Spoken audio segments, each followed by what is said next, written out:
alguma coisa do tópico passado, que é um tópico interessante, que vai abrir essa ideia da faxina, né, do inconsciente. Acho que é um tópico menor, né? A gente acabou discutindo bem na aula passada, no encontro passado, e que tem a ver com os dois momentos da esquizoanálise, né? Aqui ele está falando do primeiro, que é o momento destrutivo, né, que tem a ver com a problematização de pensar o inconsciente como um teatro, né? Que é isso aí, vai derivar da perspectiva freudo-lacaniana, ou seja, como representação, e de como isso entope os fluxos desejantes, né? Como essa representação vai entupindo esses fluxos desejantes e nos aprisionando nesses regimes significantes, né? Aí ele vai começar a debulhar mais nesse último tópico. Esse tópico aqui é muito importante, gente. Esse que a gente está, 3.9, né? Desterritorialização e reterritorialização. Sua relação e o sonho, os índices maquínicos. Ele é muito importante do ponto de vista epistemológico, né? Mesmo que numa epistemologia menor, né? Não numa epistemologia com tendências universais, como era característico do estruturalismo e da psicanálise, que a gente pode chamar de estruturalista edipiana, né? Que é aqueles questionam, né? Que eles problematizam. Mas eles vão mostrar aqui, do ponto de vista epistemológico, né? Dos elementos tangíveis da produção do desejo, né? Lembrando que a esquizoanálise tem a ver com a análise da produção desejante, né? E que essa produção desejante ela pode ser sujeitada, né? Quando a gente estria as nossas produções desejantes dentro de um esquema de representação ou de castração, né? Como eles vão falando. E também pode ser microfascista, né? Quando a gente entra no que eles chamam de buraco negro, né? O buraco negro da nossa subjetividade.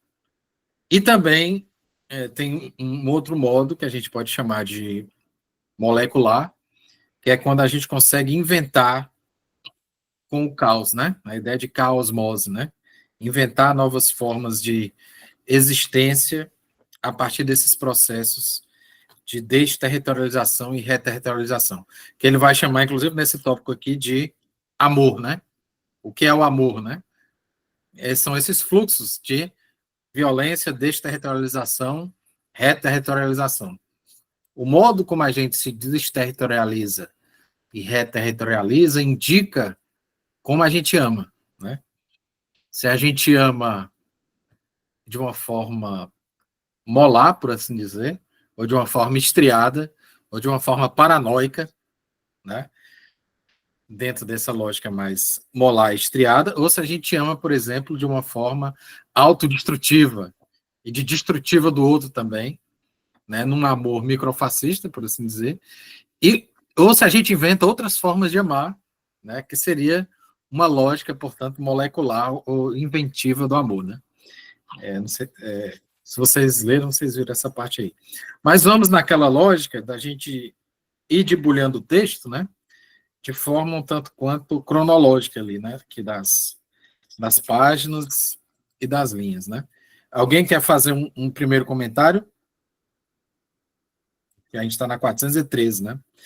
Desterritorialização e reterritorialização e sua relação e o sonho. Os índices maquínicos, né? E depois, semioticamente, a gente vai ver a importância dessa noção de índice, né? Para fazer uma contraposição a um aspecto que seria mais representativo e simbólico. Né?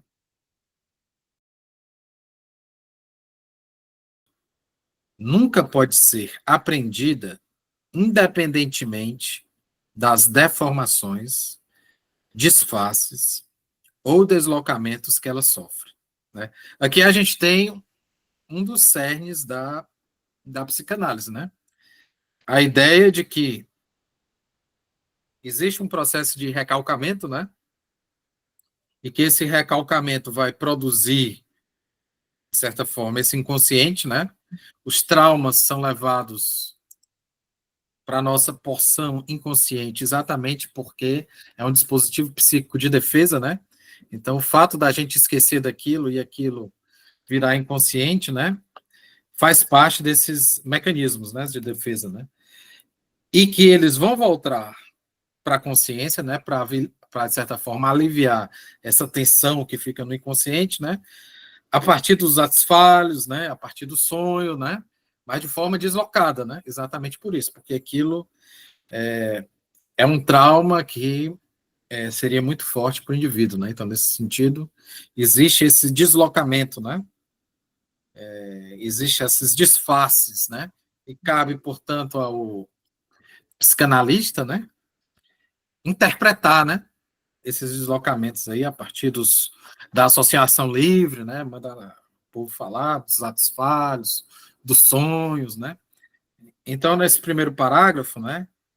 Eles estão falando exatamente dessa relação entre o inconsciente e sua relação com esses disfarces, né, e com essas transformações, né?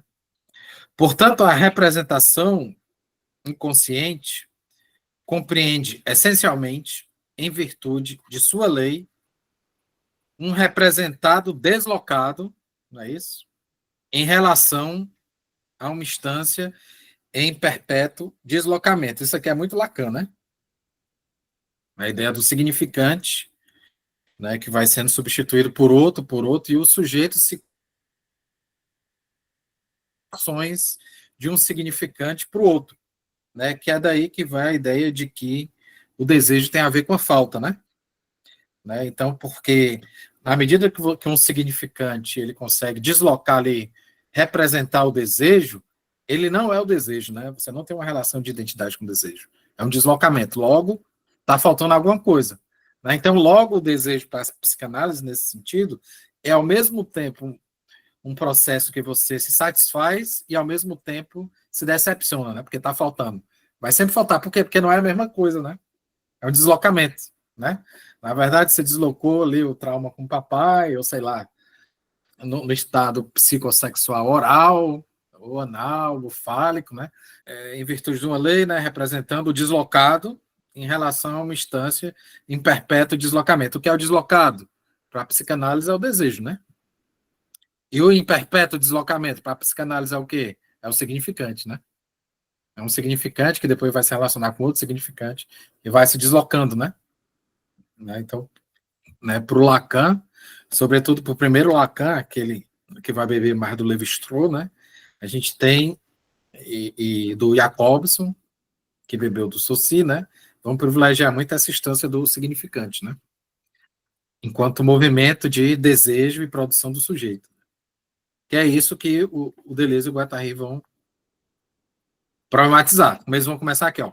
Porém, duas conclusões ilegítimas são tiradas daí, né? Ou seja, aí vocês avacalharam, né, negado? Aí tá, até aí tá beleza. Aí vocês, como se diz lá no Ceará, esticar a baladeira. São tiradas daí. Que se pode descobrir essa instância a partir do representado deslocado, né? Pronto, aí você já é, ó. É certo que existe esse movimento psíquico, só que é um movimento de sujeição, né? Você não consegue investigar o desejo a partir da representação do desejo, né? Porque essa representação não é o desejo, é uma sujeição. É o contrário do desejo, entende? Que é a crítica deles, né, da própria representação, né, que eles vão fazer desde Hegel, né, que é uma das grandes influências do Lacan, né, e da filosofia da eminência, né? A título de representante não representado ou a título da falta, né? Ou seja, a relação do sujeito com o real, né, para o Lacan, a instância do real, que é o impossível, aquele inalcançável, né? Ou seja, sempre vai faltar algo nessa relação com o real, porque o real é impossível, né? E, por outro lado, a falta que deriva dessa representação, né? né, essa parte é interessante porque tem a ver, como eu estou dizendo, com essa perspectiva epistemológica. Por um lado, você tem uma perspectiva mais simbólica e de representação, que é dessa psicanálise que a gente pode chamar estrutural edipiana, e por um lado, de você investigar o desejo a partir dos seus indícios, né? Depois eu vou detalhar semioticamente para vocês, já já, a diferença entre você partir de uma perspectiva indicial para uma perspectiva simbólica, né? Que isso é muito importante para entender a diferença da esquizoanálise enquanto desconstrução, que é o que está envolvido aqui, nessa primeira tarefa malévola, né, de destruição mesmo da esquizoanálise, para a psicanálise, que é uma atitude de interpretação, né, interpretação dos símbolos. Né? Então, por um lado, você tem experimentação, né, eu já repeti isso 1000 vezes, porque é muito importante. Né? Quando se fala em esquizoanálise, se fala em experimentação, em funcionamento. Né? Enquanto, quando você tá, sempre estou falando nessa psicanálise específica. A gente está aqui década de 70, né? Começo da década de 70, não é a psicanálise de hoje, né? A psicanálise de hoje já evoluiu bastante nesse sentido, com todas essas críticas, né? É importante a gente contextualizar isso também, né? Então, entre uma perspectiva eminentemente representacional, que é o da psicanálise, e uma perspectiva que a gente pode chamar de neofuncional, que é a da esquizoanálise. O que interessa é como isso funciona, né? Não o que isso significa. Né? Então, deslocamento do movimento, né? Transpor o limite. O que mais, gente? É que o deslocamento... Olha, agora eles estão falando do deslocamento. Não é que não existe deslocamento. É que o deslocamento não é simbólico representacional. Né? É que o deslocamento remete a movimentos muito diferentes. Ora, se trata do movimento pelo qual a produção desejante não para de transpor o limite, de se desterritorializar, de fazer fugir seus fluxos, de passar o limiar da representação. Ora, ao contrário, se trata do movimento pelo qual o próprio limite é deslocado e passa, então, para o interior da representação que opera as reterritorializações artificiais do desejo. Pois bem, a possibilidade de inferir o deslocante, ou seja, o desejo, a partir do deslocado, ou seja, a representação, só ocorre no segundo sentido do movimento, ou seja, quando se tem um desejo sujeitado. Né? Porque aí o desejo sujeitado ele fica dentro da lógica da representação, do modelo. Né? Quando se tem um desejo revolucionário, ele vai rasgar o modelo. Logo, você não consegue apreender o desejo a partir da sua representação simbólica. Né?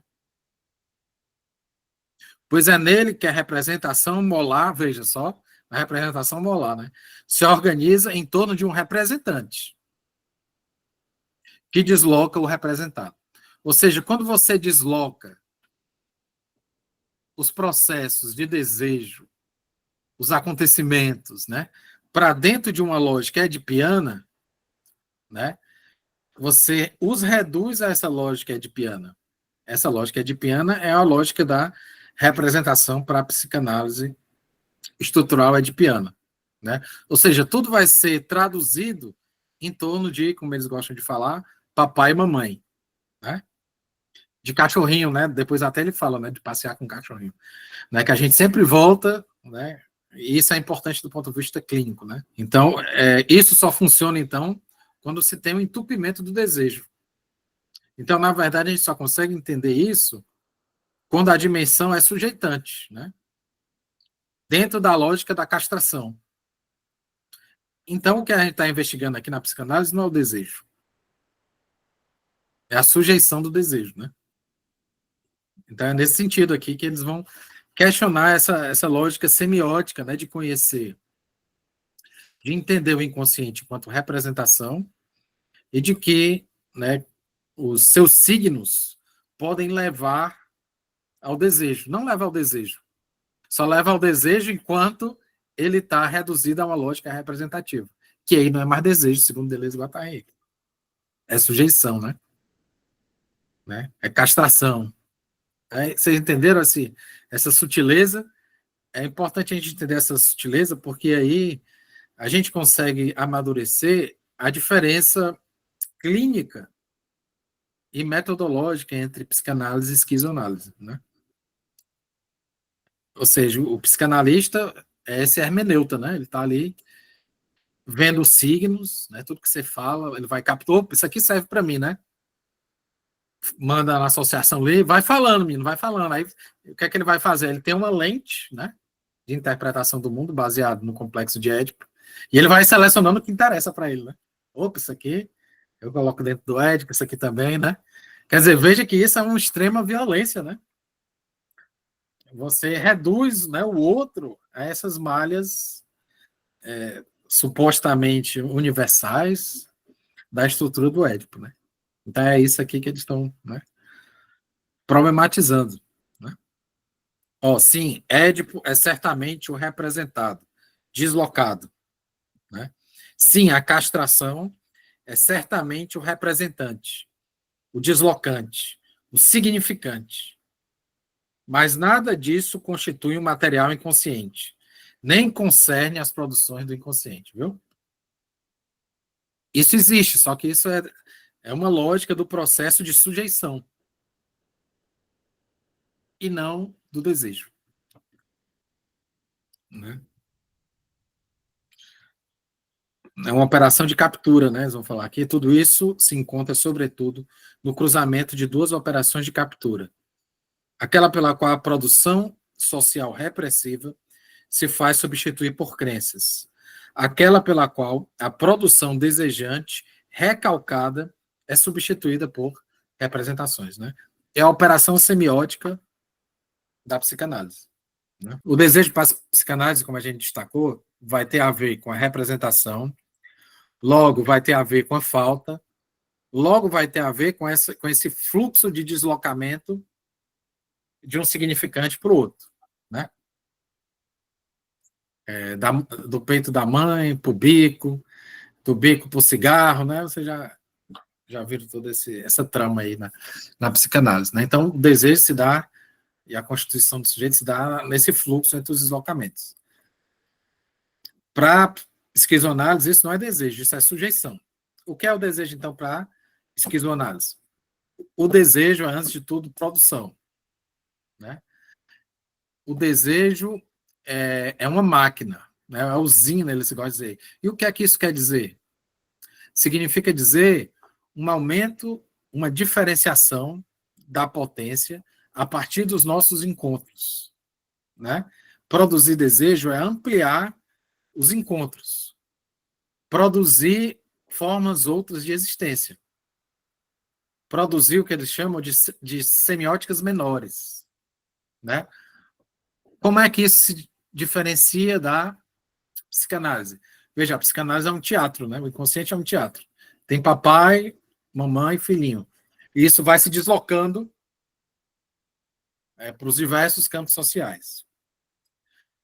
Para a esquizoanálise, o desejo não pode partir de uma determinada premissa, porque isso é sujeição. O desejo é a própria experiência, né? É quando você vai se encontrando com os corpos e seu corpo vai se transformando na relação com esses corpos, né? É por isso que o desejo tem a ver com experiência. E aí, a questão clínica que você falou, e não com a interpretação. Então, por exemplo, na perspectiva clínica, em vez de você ficar buscando, né? Por que essa pessoa é assim? Qual foi a relação que você teve com seu pai? Como é a relação com sua mãe? Né? Ou seja, você está interpretando e está levando o sujeito para o fluxo com o passado. Né? A esquizoanálise não tem essa preocupação. É o contrário, ele quer desfazer isso. E aí, por isso que começa com a faxina do inconsciente. Né? O primeiro movimento, que é o que a gente está estudando agora, que é esse movimento de destruição, né, atividade malévola, é para destruir exatamente esses dispositivos significantes. que prendem e aprisionam o desejo. E fazer, então, com que a gente se abra para outras formas de experiência, outros encontros, né? Porque é isso que aumenta a potência, né? Então, assim, ele é uma perspectiva extremamente spinoziana nesse sentido, né? Em vez de você ficar ruminando o passado, remoendo o passado, você vai tentar estabelecer encontros alegres, né? Encontros de aumentos de potência, né? Então, assim, a ideia é como funciona. Pô, isso aqui não está funcionando. Vamos destruir essa máquina. O que é que ele está chamando nossa máquina? É aquilo que a gente se acopla no nosso dia a dia. Eu vou para o meu trabalho, como é que eu me acoplo com as pessoas lá? Pô, isso aqui é um encontro extremamente triste, né? Toda vida assim, então como é que a gente faz para destruir isso? Para varrer esses dispositivos, né? Então é muito mais nesse sentido, né? De inventar outras formas de se relacionar com o outro, né? Quer coisa mais revolucionária de alguém me esculhambar e você dá um beijo para a pessoa e falar, eu também te amo. Você usa o humor, cara. Você desterritorializa toda a parada. Ele fala aí. Exatamente. É o dever, né? O dever é o efeito desse encontro, né? Com a natureza, né? Eu estava pensando muito sobre isso, da gente usar a sala corpo, né, para fazer uns esquizodramas lá, né? Porque eu conheci lá e a acústica é muito legal. Eu acho que podia ser legal. Então é isso, viu, Matheus? Tem a ver com esse. Pensar o clínico, né, como uma espécie de mecânico, né? Nós somos máquinas que estão acopladas com outras máquinas. E está funcionando isso aqui? Não está, então eu vou desconfigurar e procurar outro tipo de funcionamento, né? Em vez de ficar voltando. O Eli fala, depois o Flávio, beleza? Fala aí, Eli. Professor, nesse sentido, então, eu poderia dizer que o desejo é produção do real, né? Que ele produz, é produção do aumento da potência de agir, né? Produção de encontros alegres. Exatamente. Isso é uma questão fundamental, né? Fundamental a ideia de produção de realidade, né? Porque a realidade não é uma essência, né? A realidade é uma construção social. E se a realidade é uma construção social, por que eu também não crio, né? Realidade. Realidades alegres, né? Então, tem tudo a ver com isso, né? E que é uma questão aí já muito nietzschiana, né? Vai fazer essa mescla aí de Nietzsche com o Spinoza, né? Boa, ali. Flávio, quando ele está falando de esse desejo de destruição, né, tem a ver com gozo, né? Mas não é esse desejo, por isso que ele vai falar das formas de amor, né? Eles vão falar aqui mais na frente. Existem formas de amor, né? Existe um gozo pela autodestruição, né?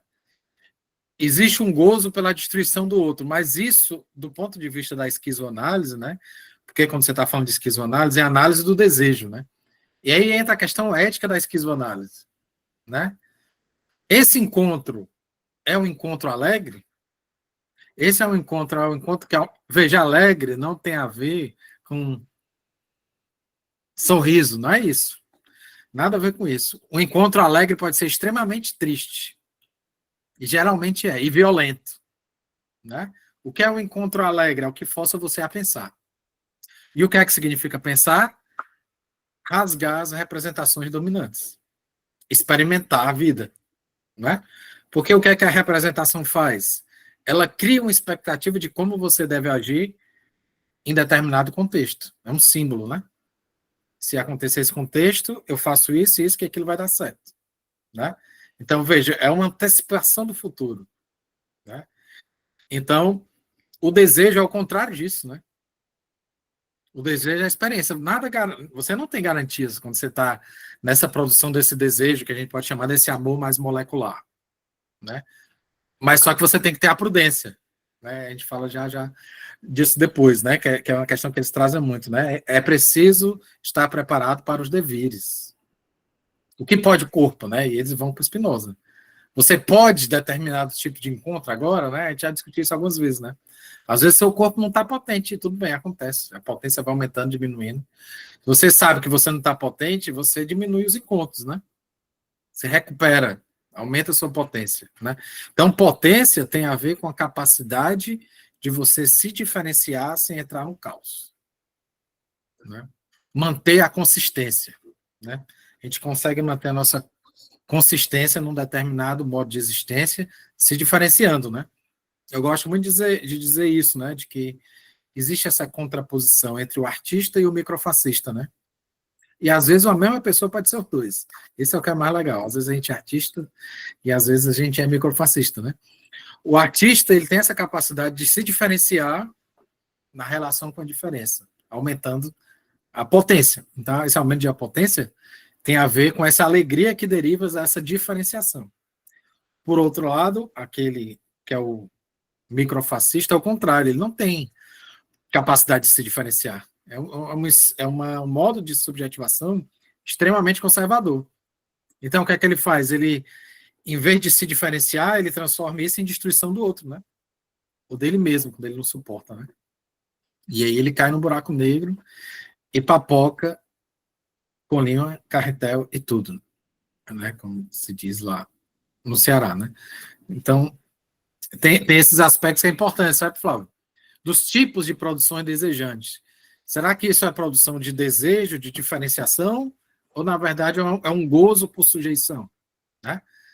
Eu gosto daquela passagem, né, que eu falo para vocês, do gozo do burocrata, quando passa a mão, né, nos protocolos, né? No gozo do chefe, quando diz que vai tirar seu dia de trabalho, porque você faltou, né? Quer dizer, é o gozo pelo poder, né? Existe um gozo ali, né? Mas isso não quer dizer que isso, do ponto de vista da esquizoanálise, da ética da esquizoanálise, esse gozo tem a ver com essas potências alegres. Não é alegre, muito pelo contrário. Ele gera tristeza, né? Ele gera tristeza. Não? Então, assim, essa questão do Flávio é importante para a gente pensar essa relação entre ética e esquizoanálise. Né? Que tipo de desejos eu estou produzindo? Né? O meu desejo, eles estão sujeitados a quê? O que é que me faz gozar? Será que isso que me faz gozar é um bom encontro para mim, para a pessoa, né? Então, assim, essas importantes, sobre esses questionamentos sobre o que a gente deseja são sempre importantes. Beleza, Flávio? Eu te respondi, macho? Tem mais alguma questão a partir dessa resposta aí? Eli, a Rocha. Professor, o desejo sempre afirma a vida? Isso, do ponto de vista ético, sim. Mas é como eu estou dizendo, tem aqueles desejos que são sujeitados, né? Então, esse aí é um desejo que não é o que eles estão falando de produção Sim. desejante, né? Mas tem muita gente que goza só o gozo de fechar a porta, o gozo de exercer poder, né? Nada disso tem a ver com potência, porque potência é a capacidade de se diferenciar, né? É poder. É a diferença que eu também gosto de enfatizar com vocês entre poder e potência, né? Ele, tu quer falar de novo, macho? Ou tu esqueceu de baixar? Esqueci de baixar. Beleza. Então, esse é um aspecto também que interessa na tua pergunta, Flávio, que tem a ver com a relação entre poder e potência, né? O poder tem a ver com com esses gozos, né, já estriados, já representados. Veja, tudo isso já está na lógica da representação, né? O desejo de ser reconhecido, né? A gente vai lá para o Hegel e para o Lacan, né? Por isso que o Deleuze também e o Guattari não pensam o reconhecimento enquanto desejo nesse sentido, né? Não está produzindo algo de novo, você está gerando uma lógica de reprodução, né? As pessoas querem ser reconhecidas por quê? Então é uma coisa que já está estriada lá, socialmente, né? Você se acopla lá e, opa, eu sou esse aqui, ó. Que na verdade não é você, não tem nada de singular, é um modelo, né? É um modelo que socialmente já foi estabelecido, né? Quem lê os textos do Bourdieu, por exemplo, ele vai tratar muito isso. Ele vai falar do capital simbólico, né? Capital simbólico enquanto conhecimento e reconhecimento. Não é? O que mais, gente? É por isso que esquizoanálise deve... Lá no final, gente, não sei se vocês estão vendo. É por isso que a esquizoanálise deve, inversamente, empenhar-se com todas as suas forças nas destruições necessárias. destruir crenças e representações, cenas de teatro, né? Porque vai entrar a culpa, é para levar a cabo essa tarefa que não há atividade malevolente que baste, né? Porque é sempre isso, a gente quer o reconhecimento do papai, o reconhecimento da mamãe, o reconhecimento do colega de trabalho, né? Vai se deslocando de um para o outro, e nessa você tem o seu modo de existência a todo momento estriado, podado, né? Eu gosto muito de uma paráfrase, né? Com aquela frase do Foucault, né? Que ele fala que a visibilidade é uma armadilha, né? Eu gosto de falar que o reconhecimento é uma armadilha também. A gente tem que saber lidar, negociar com o reconhecimento. Será que eu quero ser reconhecido por isso, né? Acho que isso tem muito a ver com as nossas sociedades contemporâneas que privilegiam muito, né, a visibilidade, né, nessa lógica da sociedade em rede, em que as pessoas querem ser conhecidas ou curtidas de qualquer forma, né, e fazem o que for preciso para isso, né. Então, como diria o Falcão não, o Faustão, né, hoje mais do que nunca esse negócio está coisado, né. Explodiu o Édipo e a castração, intervir brutalmente toda vez que um sujeito entoia o canto do mito ou os versos da tragédia. Conduzi-lo sempre à fábrica, né? Ou seja, não, você é assim por causa do seu pai, não. Você não é assim, para começar de história. Você é uma produção, né? Você não é uma essência, né? Para começar por aí, né? São resistências à produção desejante, né? Quer dizer, eles vão colocar até aqui na 415, né? Ó. Édipo e a castração nada mais são do que formações reacionais, resistências, bloqueios e couraças, cuja destruição não vem com suficiente rapidez. Né? Você fala, não vou fazer isso não porque papai não gosta, mamãe não gosta, a sociedade diz que é errado, né? Então não vou fazer isso. Ou seja, tudo isso é o Édipo, né? A castração aí, tentando impedir as máquinas desejantes, né?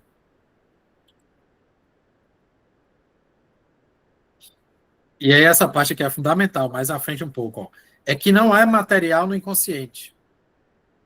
Aí falando sobre a questão do id que o Flávio levantou, né? Da segunda tópica freudiana, né? Id, ego, superego. É que não há material inconsciente, de modo que a esquizoanálise nada tem para interpretar. Há tão somente resistências. E depois máquinas desejantes, né? Porque o inconsciente é essa produção energética, né? Essa produção de energia, de potência de diferenciação. O que você pode ver são indícios das máquinas desejantes, e não símbolos. Né? Há tão somente resistências e depois máquinas desejantes. Édipo é uma resistência. Se pudermos falar do caráter intrinsecamente perverso da psicanálise, é porque a perversão, em geral, é a reterritorialização artificial dos fluxos do desejo,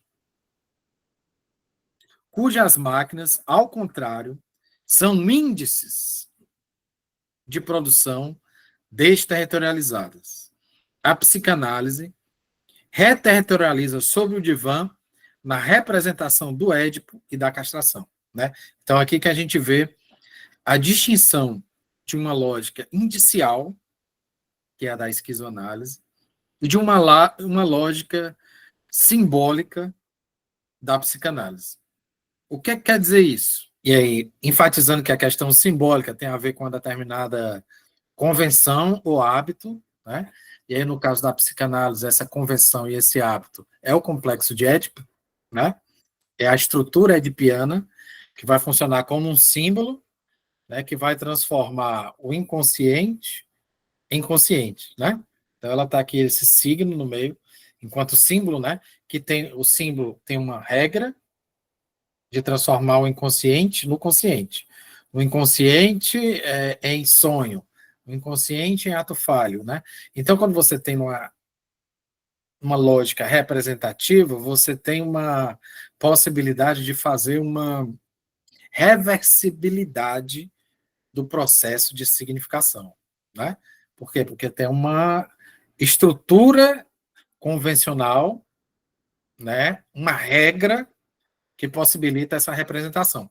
Então, nesse sentido, você tem uma representação. Agora, sim, do ponto de vista da esquizoanálise, a gente já não fala, como tu falou aí, de representação. O índice não representa, porque quando você fala de representação, você está na lógica da terceira idade, né? Você está na lógica simbólica, né? Então, o índice, ele não representa porque ele não vai produzir uma imagem de um objeto a partir do seu modelo. Ele indica, é um sintoma, né? É um sintoma, ele indica, né? É um indício, né? Exatamente, porque aí tem a ver com a lógica da segundidade. Qual é a lógica da segundidade? Ação e reação, né? Impacto. Por isso que eles vão falar aqui, ó. Veja como é legal entender a semiótica. Passiano, não. É uma máquina. Édipo é uma resistência. Veja, não é para entender ele enquanto uma lógica, entendendo do ponto de vista da esquizoanálise, mas uma coisa que se choca, né? Se choca. E quando você choca uma coisa com outra, você produz um indício, que não é cópia do objeto que está se chocando. Veja, eu vou bater uma palma. Ó. O indício da palma é o som. E o som nada tem a ver com a minha mão. O som não parece com a minha mão. Ele é um indício do encontro entre as mãos. Né? Então, é isso. A esquizoanálise, ela fica vendo... Ela não fica querendo saber como é a mão. Porque não tem como saber como é a mão. O que a gente consegue saber nesse sentido é os indícios dos encontros, né? Porque nosso inconsciente também é relação de força, né? É aí que ele vai pegar do Nietzsche, né? A ideia de relação de força, né? Resistência, né? Ação de afetar é ser afetado, né? Então, na verdade, o que você percebe das máquinas desejantes são os indícios dela, os efeitos dos encontros dos corpos, né? Então, a esquizoanálise, enquanto experimental, ela é indicial, né? Você vai lendo os indícios dos encontros, sem a pretensão de saber o que está sendo representado lá. Por quê? Porque para a esquizoanálise não interessa o significado. Interessa se está funcionando ou não. Não é o carro, rapaz, está fazendo um barulho aqui. O que é isso? Vamos tentar ajeitar. Vamos tentar ajeitar, vamos fazer com que isso funcione. Né? Como isso está funcionando ali, não está dando certo. Aí você vai mexer para funcionar. Né? As tristezas, as angústias, né? São indícios, né? Que o nosso processo desejante ele está sem potência, né? Não, nega não ali. Tem um inconsciente, só não é do jeito que a psicanálise diz que é. É só uma crítica do inconsciente enquanto representação. O inconsciente é essa produção, né? É essa produção. E você pode ter a ideia também do sujeitado, né? Você goza porque você se sujeitou a algo, né? Aí você fazer parte de algo, né?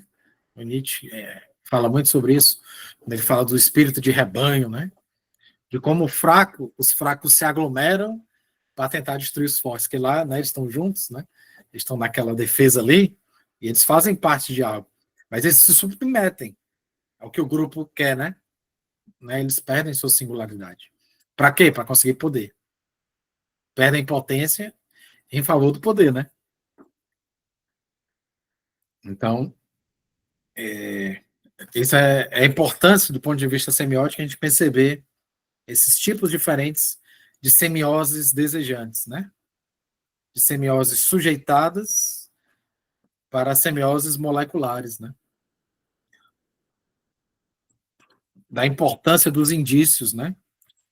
Lá naquele texto de literatura, né, no Crítica e Clínica, eles falam muito, né, do artista enquanto um sintomatologista, né? É isso, né? O artista ele tem a capacidade de perceber esses atritos, né? Essas violências. E aí inventar um signo que expressa, não representa, né? É a diferença. Né? Inventa um mundo, né? Para um povo que está faltando, né? São 7:04, gente. Eu acho que a gente termina esse texto depois, porque falando em impacto e falando em violência, eu tenho que pegar a patroa no trabalho. Né? E se eu deixar ela esperando, isso vai acontecer comigo, né? Essa questão da segundidade aí, do impacto da violência vai sobrar para mim, né? E sexta-feira à noite nunca é bom apanhar, né? Então, a gente se encontra na terça, né, gente? Na terça a gente retoma esse texto e o nosso amigo Eduardo vai trazer Fernando Pessoa para a gente debater um pouco aí do ponto de vista da esquizosemiótica. Beleza?